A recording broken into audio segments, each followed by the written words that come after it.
Welcome back.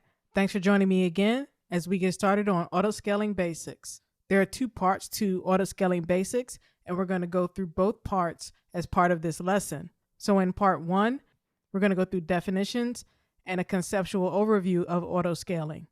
So let's take a look at our definition first. So our essentials definition for autoscaling is that autoscaling automates the process of adding or scaling up or removing, which is scaling down. So autoscaling automates the process of adding or removing EC2 instances based on traffic demand for your application.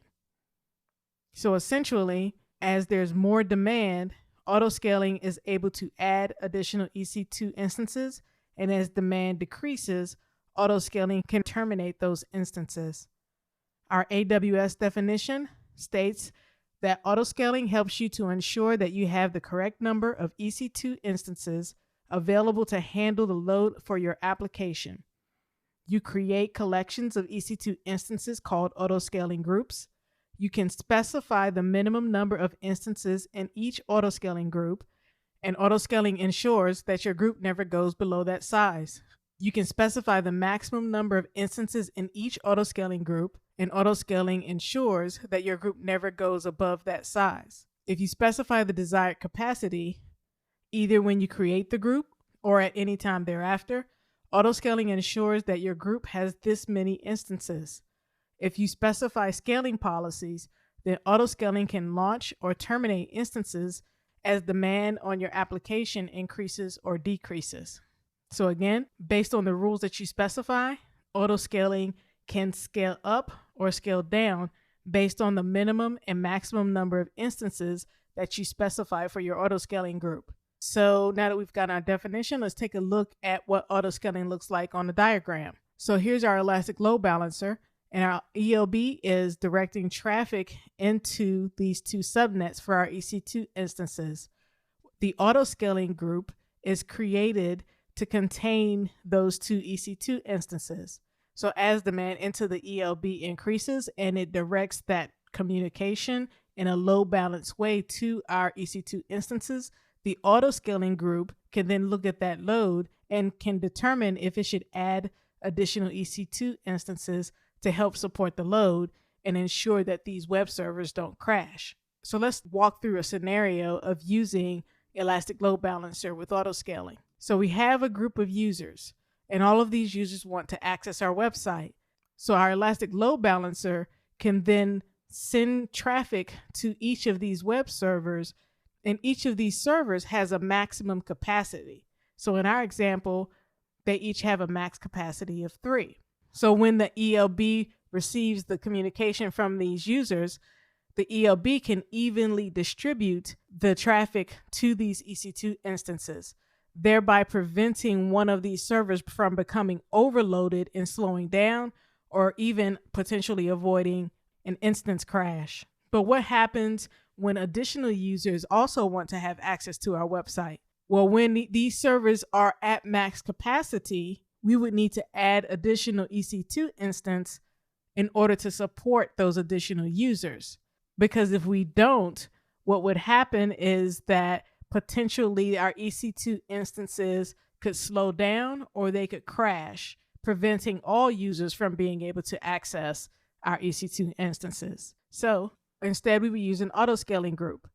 With autoscaling, our users are distributed to our EC2 instances by our Elastic Load Balancer. If we have more users that need to access our website, then we can use autoscaling to provision additional EC2 instances so that those additional users can then connect to the newly provisioned instances. So autoscaling can add these additional EC2 instances based on the threshold that we specify for our EC2 instances. So when those thresholds are met, autoscaling would automatically provision additional instances. So what do you think happens when these users disconnect from our website and we no longer have a requirement for these extra servers? Well, in that instance, autoscaling will automatically remove those servers based on demand as well. So this goes back to our term elasticity, because autoscaling allows us to scale up to meet the demand by adding additional EC2 instances when required, but when we no longer need those instances, autoscaling can then scale down based on that demand. So let's go ahead and take a look at autoscaling basics part 2. So we're going to talk about autoscaling components and pricing in part 2. So when we look at our components, there are basically 2 components that are part of autoscaling. The first is our launch configuration. So the launch configuration is a template that's used with autoscaling to determine what the EC2 instance configuration will look like as additional servers are added to your autoscaling group. And then you have the autoscaling group itself. The autoscaling group has all the rules and settings that govern when an EC2 instance is automatically added or removed. So the settings on our autoscaling group also determines our minimum and maximum number of EC2 instances that are within that autoscaling group. So these are the 2 basic components that are required to set up and configure an autoscaling group. So let's go ahead and take a look now at our pricing. So autoscaling is free to use, but you should be aware that you will be charged for the resources that your autoscaling group provisions. So as an example, if you have EC2 instances that are provisioned that go beyond free tier usage, then you will be responsible for any charges that are created as a result of the usage of those EC2 instances. So it's always a good idea, again, to understand exactly what you're being charged for when you use any type of AWS service or resource. So that concludes this lesson on autoscaling. Thanks for watching. I'll see you in the next video.